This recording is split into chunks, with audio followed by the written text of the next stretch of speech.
नमस्कार, मैं सासाराम के फैजलगंज में स्थित मल्टीपर्पज़ हॉल के बगल में खड़ा हूं। मल्टीपर्पज़ हॉल के अंदर में नामांकन का काम चल रहा है। जो सासाराम नगर निगम चुनाव है उसको लेकर प्रत्याशियों के द्वारा वहां नामांकन किया जा रहा है। बाहर में समर्थकों मतदाताओं की भीड़ लगी हुई है। कुछ लोग यहां वोटर बनकर ये जानने और समझने के लिए आए हैं कि कैसे कैसे लोग नामांकन कर रहे हैं, और कुछ जो समर्थक हैं वो देखने के लिए आ रहे हैं कि उनके प्रत्याशियों के समर्थन में कितने लोग पहुंचे हुए हैं, क्या विचार रखते हैं। ये सारे लोग न किसी उद्देश्य से यहाँ पहुंचे हुए हैं। यहाँ पर भीड़ लगी हुई है। आप भीड़ देखेंगे तो ये अंदाज़ा लगा सकते हैं कि सासाराम में चुनाव की जो सरगर्मी है वो किस कदर आगे बढ़ चुकी है, किस तरह से जो समर्थक हैं उनमें जोश और जुनून भरा हुआ है। कुछ समर्थक के प्रत्याशी भी हैं, जो कुछ प्रत्याशी के समर्थक भी हैं, कुछ मतदाता भी हैं। उनके नब्ज को टटोलने की कोशिश करेंगे, ये जानने का प्रयास करेंगे कि सासाराम के विकास को लेकर आप लोगों के पास विजन क्या है, आप लोग सासाराम शहर को किस तरह से विकसित कर सकते हैं। अगर मौका मिलता है तो उनके समर्थकों से बात करेंगे। हालांकि अभी प्रत्याशियों के द्वारा अभी तो नामांकन किया जा रहा है। जब बाहर प्रत्याशी निकलेंगे उनसे भी कुछ प्रश्न किया जाएगा। सबसे पहले शुरुआत करते हैं। देखिए, ये खड़ा है, बुजुर्ग मतदाता हैं। शायद पहले पूछते हैं इनसे कि ये आए हैं, आने का उद्देश्य क्या है। आप मल्टीपर्पज़ हॉल के बाहर खड़ा है, क्या किसका इंतजार कर रहे हैं? मेरा कैंडिडेट का है। किस पद के लिए? पतो। किस पद के लिए? Ward commissioner. पतो को वार्ड कमिश्नर के पद के लिए आप नामांकन करा रहे हैं। क्या सोचकर नामांकन आप करा रहे हैं? क्या मन में है कि भाई पतो के माध्यम से क्या कुछ कराना है? अपना झोली भरना है या शहर का विकास करना है? शिक्षित लड़की है, पढ़ी लिखी है, उम्मीद करते हैं कुछ विकास करेगी। इसके पहले कोई विकास देखने को नहीं मिला। गंदगी काफ़ी था यहाँ, उसका मेन उद्देश्य रहेगा कि यहाँ की गंदगी को हम साफ कर दें। बहुत दिन से नाला बन रहा, कई साल से नहीं बना, जिसके चलते बहुत काफ़ी गंदगी हो गई। और नाला शायद चालू हो जाए तो शायद गंदगी कम हो जाएगी। आप ही के जैसे बहुत से लोग प्रत्याशी चयनित होकर आए, वो पार्षद बने, मुख्य पार्षद बने। आखिर आप भी अब कह रहे हैं कि हमारे द्वारा ये किया जाएगा, उनके द्वारा ऐसा क्यों नहीं किया गया? जो काम अभी बता रहे हैं कि हमारे द्वारा किया जाएगा, अन्य जो प्रत्याशी चयन करके आए, पार्षद चयन करके आए, मुख्य पार्षद हुए, उनके द्वारा कार्य क्यों नहीं किया गया अभी तक? सरकार की कमी। प्रत्याशी लोग भी तो कोशिश करते हैं, सरकारें विकास के काम नहीं करती है। आपके साथ भी तो यही होगा? हाँ, सबके साथ है। पूरा सासाराम में गंदगी। विकास नहीं कर पाएंगे? कोशिश कर रहे हैं। पहले वो पढ़ी लिखी लड़की है, कुछ बोलने के उसको ताकत है, क्षमता है, बोलेगी, लड़ेगी, शिक्षित लड़की है। अच्छा, आपको लगता है कि विकास के लिए शिक्षित प्रत्याशी का चयन होना चाहिए? आपको लगता है? बिल्कुल सही होना चाहिए। हमारे डीएम यहाँ जा रहे हैं या पार्षद सीओ बीडीओ यहाँ जाना है काम कराने के लिए, आप पढ़े लिखे ये नहीं है तो क्या उनसे आँख से आँख लड़ा के बोलिएगा? कुछ ऐसा हिंदी शब्द भी है तो वो नहीं समझती, क्या साहब लोग बोल दिया। तो तकनीकी ज्ञान नहीं होने के कारण परेशानी होती है। पढ़ा लिखा होना बहुत जरूरी है, तब ना सीओ बीडीओ के सामने आँख से आँख मिला के बात करेगी। अब मान लीजिए, यहाँ तो डिप्टी मेयर और मेयर दोनों पद आरक्षित कर दिया गया है महिलाओं के लिए। सब कुछ तो महिलाओं के हाथ में है। क्या महिला जो जिस तरह से पुरुष के द्वारा विकास का कार्य किया जाता है, महिलाओं के द्वारा भी किया जा सकता है? देखिए, महिला से संभव नहीं है। अरे पुलिस में बाहर होती दरोगा, क्या काउंटर लड़ने जाएगी लेडीज दरोगा? लेडीज को जो दिया गया है, क्या डोम को पकड़ कर नाली साफ कराएगी लेडीज? माने आप तो महिलाओं के कार्य क्षमता पर ही प्रश्न खड़ा कर रहे हैं। जी बिल्कुल सही है। नीतीश कुमार का जो आरक्षण देने का ये जो नियम है या प्रावधान किया गया है वो गलत है, इसमें नहीं होना चाहिए।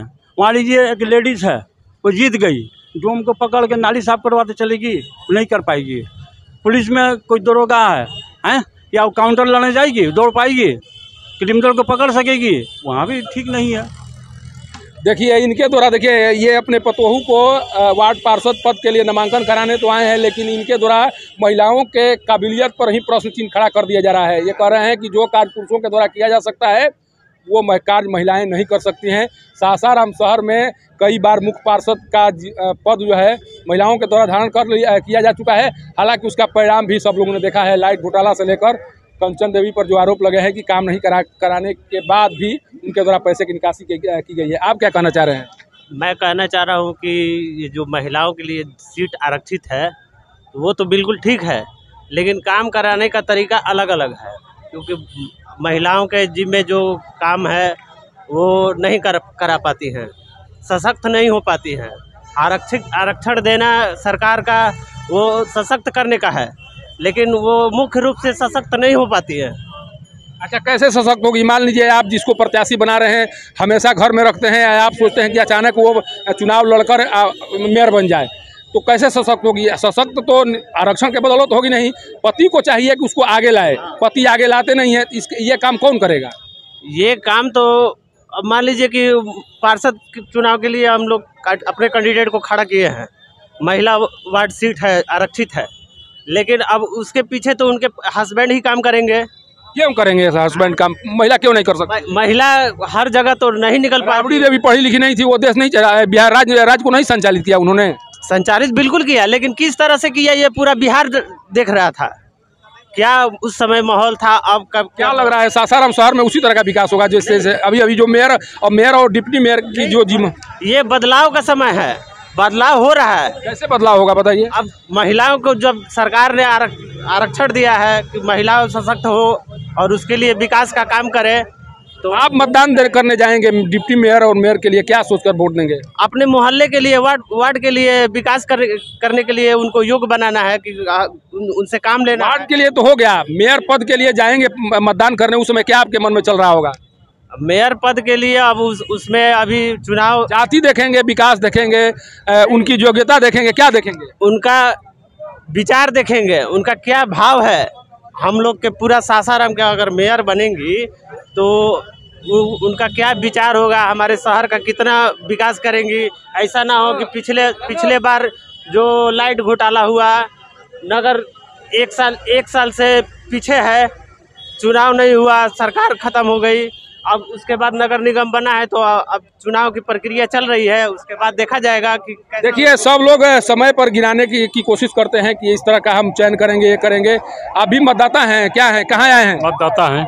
कहाँ यहाँ आए हुए हैं, किनका इंतजार कर रहे हैं? यहाँ नॉमिनेशन में हम लोग आए हैं, सपोर्ट में। किनके नॉमिनेशन में आए हैं? नाम तो मालूम नहीं है, लेडीज है। आपको नाम ही पता नहीं है, किसके समर्थन में आ गया? किरण जायसवाल नाम, वार्ड 40। आप जब बताइए कि आप अपने उम्मीदवार के बारे में जानते ही नहीं है, तो क्या कैसे वोट करेंगे उनको? योग्यता के आधार पर किया जाएगा। योग्यता है आपके उम्मीदवार को, क्या उनके पास किस तरह की योग्यता है, क्या जानते हैं? उनकी लिखी है, कितना तक पढ़ी है? बीए है। पढ़ना अगर योग्यता की निशानी है तो प्रधानमंत्री की डिग्री के बारे में जानते हैं कि उनका डिग्री क्या है? और प्रधानमंत्री का तो कोई डिग्री है नहीं, अंगूठा छाप भी बन जाता है, उसका क्या योग्यता है? तो योग्यता के लिए पढ़ाई लिखाई जरूरी है। पढ़ाई लिखाई जरूरी है। तो फिर देश कैसे चल रहा है? देश कैसे चल रहा है? वही घोटाला के आधार पर चल रहा है। आपको लग रहा है भारत में घोटाला हो रहा है? काहे नहीं हो रहा है? लूट खसोट हो रहा है, घोटाला हो रहा है, काहे नहीं हो रहा है? आप इस शहर में देखिए भ्रष्टाचार का जो चुतिया बनाया जा रहा है। भ्रष्टाचार के बारे में कहा जाता है कि यहाँ लाइट घोटाला होता है, यहाँ पर शौचालय घोटाला है, यूरिनल घोटाला है। आप कैसे बचाएंगे? आप कैसे बचाएंगे इसे? हम लोग तो जो उम्मीदवार चुनते हैं, अब वो लास्ट में जाकर घोटाला। आपको अपने उम्मीदवार के बारे में पता ही नहीं है तो कैसे जो उम्मीदवार चुनेंगे? नहीं चुनते हैं, जो उम्मीदवार चुनते हैं। क्या चाहिए योग्यता के लिए? क्या क्या चाहिए उनके में? केवल पढ़ाई लिखाई ही योग्यता का आधार है? जरूरी, पढ़ाई लिखाई तो जरूरी है। बिहार में जिस तरह की पढ़ाई लिखाई की व्यवस्था है, उससे आप योग्यता की उम्मीद कर सकते हैं, कर रहे हैं? क्या बिहार में पढ़ाई लिखाई का खराब मौत हुआ है? बढ़िया है, बढ़िया है। देखिए अपना तर्क ये दे रहे हैं, बताने की कोशिश कर रहे हैं कि उम्मीदवारों की योग्यता के आधार पर भ्रष्टाचार होते हैं। अगर उम्मीदवार योग्य हो तो शायद भ्रष्टाचार को रोका जा सकता है। देखिए हमारे साथ, देखिए सर आप भी आ जाइए, थोड़ा बता दीजिए कहाँ आए हैं आप? कहाँ आए हैं? नॉमिनेशन में आए हैं। किनके नॉमिनेशन में आए हैं? कोई परिवार के सदस्य कोई खड़ा है? हाँ, नहीं मेरा सदस्य नहीं है। कौन है? कौन है? इसराफिल। अच्छा एक चीज बताइए, आए हैं यहाँ मोहल्ला के जो प्रत्याशी हैं उनके समर्थन के लिए, जब वोट देने जाएंगे तो मोहल्ला के आधार पर वोट देंगे या विकास के आधार पर वोट देंगे? भाई कोई भी देता है वोट तो ये सोच के देता है कि ये पढ़े लिखे हैं, ये विकास करेंगे। अब बनने के बाद वो जाके क्या करते हैं, मिल जाते हैं, लेकिन जनता तो यही कोशिश करती है ना कि पढ़े लिखे को दें। जब तक वो शिक्षित नहीं रहेंगे कैसे विकास करेंगे? अच्छा आप सासाराम शहर में रहते हैं, सासाराम शहर के विकास को लेकर आप क्या कहेंगे, कितना संतुष्ट है? अभी संतुष्ट नहीं है, अभी तो हर गली रोड सब हमारा खराब चल रहा है। यहाँ तक कि मीठा पानी सप्लाई का जो आ रहा है वो रोड जब देता है तो सब रोड पे पानी आता है। धर्मशाला से विकास नहीं हुआ तो अभी तक कोई सरकार उस पर ध्यान नहीं देती। हम लोग तो आवाज़ उठाते हैं, लेकिन सरकार तो मान लीजिए वहाँ से बिहार सरकार है उसको का भंग है ना, नगर पालिका। अरे मान लीजिए 1 साल से भंग है, इससे पहले भी तो आज से ये नगर निगम और नगर परिषद नहीं है, बहुत पहले से है। इसके बाद में भी विकास नहीं होना, इसको क्या माना जाए? दुर्भाग्य माना जाएगा। और क्या लग रहा है आपके उम्मीदवार जो जिसके समर्थन में आए हैं, वो अगर वो जीत जाते हैं तो विकास करेंगे? हम यही उम्मीद लेके आए हैं और करना चाहिए। अगर नहीं करते हैं तो फिर जनता को मौका है हटाने का। अच्छा, एक चीज लगातार कहा जाता है कि भाई भतीजावाद, समुदाय, धर्म, जाति के आधार पर वोट होता है तो विकास कैसे होगा? आप भी मानते हैं कि ये आधार है अभी वोट का? ये तो नहीं होना चाहिए, धर्म और जाति पर नहीं होना चाहिए वोट, और ऐसा सोच नहीं होना चाहिए। तभी विकास होगा जब सोच एक साथ रहेगी सबके। क्या मतदाताओं से अपील करेंगे? अपील क्या करेंगे मतदाताओं से? मतदाता तो अपील यही करेंगे कि भाई देखें जो है सही, जो इंसान है उसी को वोट दें। अभी मतदाता हैं, सासाराम के रहने वाले हैं। क्या नाम हुआ? दिनेश चंचल। आप भी आए हैं, किसका कोई समर्थक बन गए हैं? जी। किनका? हमारे ब्रिज भैया हैं, उनको भैया हैं, आपके सगे भैया हैं? भैया हैं। भैया से क्या उम्मीद रखते हैं? अगर जीत कर आते हैं तो क्या उम्मीद रखते हैं भैया से? भैया से उम्मीद यही रखते हैं कि भैया को जो मन में है वो अपना कर पाएंगे। हम लोग पीछे से भैया के मतलब उम्मीद रखते हैं कि भैया आगे की ओर बढ़ जाएं। भैया को बढ़ाने के लिए आप उनके समर्थन में आए हैं कि सासाराम शहर को बढ़ाने के लिए समर्थन में आए हैं उनके? नहीं, सासाराम समर्थन को, सासाराम शहर को बढ़ाने के साथ साथ। मान लीजिए आपके भैया से कोई बेहतर प्रत्याशी आपके पास वोट मांगने के लिए आता है तो भैया को वोट करेंगे या उस प्रत्याशी को वोट करेंगे जो भैया से बेहतर काम कर सकता है? किसको वोट करेंगे? भैया को ना करेंगे, पहले केवल भैया को करेंगे। भैया शहर का विकास करे या ना करे, भैया को वोट करना है। और ज्यादा कोशिश करेंगे कि जो मतलब आगे मतलब विकास कर भैया काम करे या ना करे, भैया को वोट करना है या विकास करने वालों को वोट करना है? किसको वोट करना है? विकास करने वाले को। भैया खड़ा रहे तब पर भी विकास करने वालों को वोट कर सकते हैं आप? जी। मन में है इरादा? जी। किसके लिए वोट करेंगे? शहर के विकास को लेकर? जी। देखिए, इनके भाई खड़े हैं और भैया के बारे में कह रहे हैं कि भैया हैं इसलिए उनको वोट करना है। हालांकि देखिए एक और हैं, क्या बड़ा मुस्कुरा रहे हैं, क्या राज छुपाए हुए हैं दिल में? अब यहाँ पे फौजलगंज है। कुछ नहीं, इतना मुस्कुरा रहे हैं, कौन सा राज है जिसे छिपा रहे हैं? कौन आया था वो बात कर? क्या बात कर बोल रही थी बताइए? एक दोस्त आ रहा है, नॉमिनेशन है उसका। दोस्त के नॉमिनेशन में आए हैं, दोस्त के लिए आए हैं। दोस्त से किस उम्मीद से आए हैं? दोस्त क्या करेगा? आपके लिए कुछ करेगा या शहर के लिए करेगा? दोस्त शहर के लिए विकास करेगा। कौन सा विकास होगा? देख रहे हैं जिस तरह से यहाँ पर तो बहुत लोग अभी तक चुनाव जीत कर आए हैं, क्या कुछ विकास हुआ आप देख रहे हैं? अभी तो विकास कुछ नहीं हुआ है, लेकिन अब आगे आने वाला समय में देखा कैसे लग रहा है कि विकास हो जाएगा? अब आगे का समय न बताएगा क्या होगा। पर भरोसा है? हाँ, दोस्त पे भरोसा। कैसे भरोसा है? आगे काम करेगा, काम से वो दिखाएगा अपना काम करके। अगर दोस्त काम नहीं किया, आपका वोट पानी में चला गया तो क्या करेंगे दोस्त के साथ? अब क्या करेंगे उसके साथ? वोट देना है, अपना दोस्ती निभाना है, चाहे वो करे या न करे। नहीं, विकास करेगा जो, उसी को वोट देंगे। मान लीजिए कोई आया जिसके बारे में आप जानते हैं, जिसके बारे में समझते हैं, अगर वो आपसे वोट मांगने के लिए आ जाए तो क्या करेंगे? हम देखेंगे कि जो जनता अच्छा है, शिक्षित है, उसको वोट करेंगे, जो हमारे समाज के लिए काम करेगा। दोस्ती नहीं देखेंगे उस समय? दोस्ती नहीं देखेंगे। दोस्त कुर्बान हो जाएगा उसके लिए जो वोट जो विकास करेगा। ये साफ कह रहे हैं कि हम उस समय अपना दोस्ती नहीं देखेंगे, हम केवल उनको वोट करेंगे जो शहर के विकास को लेकर एक विजन रखते हों या शहर के विकास के लिए जिनके द्वारा कार्य किया जाता हो। देखिए हमारे साथ कुछ बुजुर्ग मतदाता भी हैं। सर, नाम बता दीजिए। पूरन सिंह। सासाराम के इस क्षेत्र में आए हैं जहाँ पर नामांकन का काम चल रहा है, क्या सोच कर आए हैं यहाँ? अरे बढ़िया से नॉमिनेशन हो जाए, बढ़िया कैंडिडेट चुना जाए, यही सोचकर। किसी के समर्थन में आए हैं आप? ऐसा ही। हाँ। कौन है? एक है गोविंदा सिन्हा है। किस पद के लिए? Ward commissioner. अच्छा, एक चीज बताइए, आप तो मैंने हमको लगता है कि कई चुनाव में आप भाग लिए होंगे, कई बार मतदान किए होंगे। आप जिनको अभी तक मतदान करते आए हैं वो आपके हिसाब से सासाराम शहर के विकास को लेकर काम किए, उनके द्वारा काम किया गया? कुछ किया गया, कुछ बाकी है। किया गया, कुछ नहीं किया गया, हाँ, अधूरा रह गया है। अब हम लोग जो रहे हैं कि बढ़िया कैंडिडेट को जिताएं कि बढ़िया काम करें। आखिर कैसे आप पहचानेंगे कि ये बढ़िया काम कर सकता है? अभी तक जब नहीं हुआ तो कैसे आपको उम्मीद है? नहीं तो दूसरों को बता रहे हैं हम लोग ना, हम समझ गए हैं इनको जिताएंगे तो बढ़िया काम करेगा। जातीयता से उसका मतलब नहीं है। सासाराम शहर में जो परिदृश्य देख रहे हैं, जिस तरह से गोलबंदी हो रही है, कुछ खास जाति से कैंडिडेट जो प्रत्याशी हैं उनकी संख्या ज़्यादा बताई जा रही है। सासाराम मेयर पद के लिए मैं जो कह रहा हूँ उसको एक बार सुन लीजिए। मेयर पद के लिए खास तौर से कुछ खास जाति के लोगों की गोलबंदी ज़्यादा हो रही है, ज़्यादा कैंडिडेट आ रहे हैं। क्या लग रहा है, जाति के आधार पर वोट करके आप शहर का विकास करा सकते हैं? नहीं, सवाल नहीं है। इसीलिए हम लोग जितने बुजुर्ग हैं मीटिंग करके बढ़िया कैंडिडेट को लड़ा रहे हैं और भरवाने के लिए आए हैं ताकि वो जीत करके बढ़िया काम करे। आप उसमें अपने जातीय बिरादरी की बात नहीं देखेंगे? नहीं देखेंगे। जात बिरादरी से ऊपर उठेंगे। दूसरा भले देखे, लेकिन हम लोग उसमें का नहीं है देखने वाले। अभी बाबा यही कहेंगे।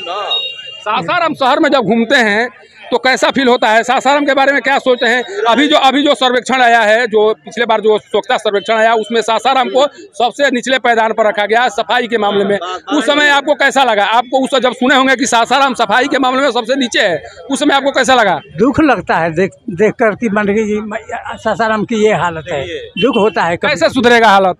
अब तो वही ना कैंडिडेट को बढ़िया चुना जाए, तब